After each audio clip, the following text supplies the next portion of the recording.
Let's start here. What conditions of reinstatement has been laid out for Kyrie Irving here?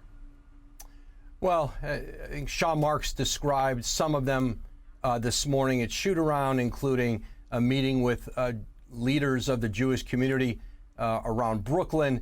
I think some essentially, and you saw kind of the term they used, objective remedial look at just hate speech. And there's going to have to be steps Kyrie Irving takes to be able to return to the Nets. And they'll look at it after the 5 games and see if he's made, in their estimation, a sincere attempt to rectify this situation and to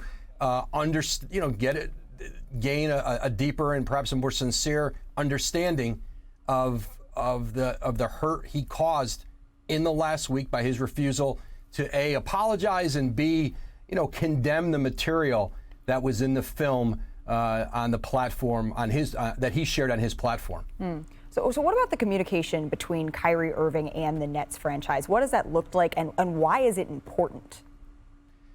Well, you go back through the past week, and in the reporting Ramona Shelburne and I did in our story that's just up on ESPN.com, it was very minimal between Kyrie Irving and owner Joe Tsai, the American Defamation League, that Joe Tsai had brought in to help, in his view, educate Kyrie Irving on why what he shared was so hurtful, the impact it has on the Jewish community, and anti-Semitism and regionally and certainly across this country.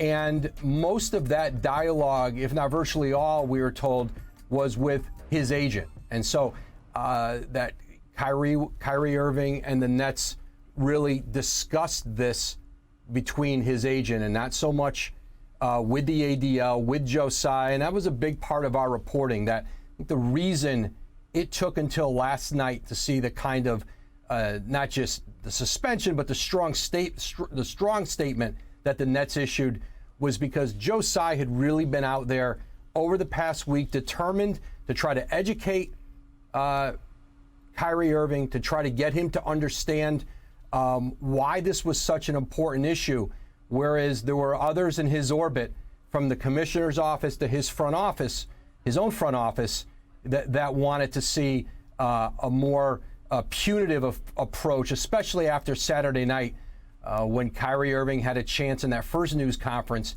to disavow the material on his platform, and not only did not do that, but he actually ramped it up.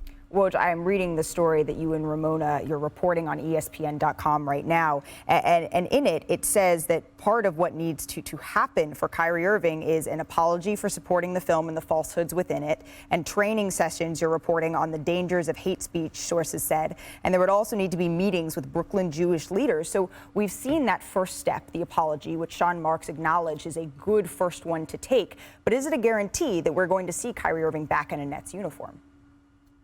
I think the one thing we've learned over the last few years, there are no guarantees in Brooklyn. There are no guarantees with Kyrie Irving and this circumstance in Brooklyn. And no, it is not a guarantee that he'll be back. I think he's going to have to fulfill these requirements, and he's going to have to find a way to be welcomed back into this Nets team. And certainly think the statement last night that Kyrie Irving released after he was suspended, the furthest he's gone with an apology. I think if he had done that at any point in the previous 6 or 7 days, he probably would have avoided a suspension. So certainly, I think that statement last night spoke to the fact that Kyrie Irving knows he has to do more to make this situation right, or make it as right as it can be. But certainly, there are no guarantees on his future or what his role is moving forward in Brooklyn.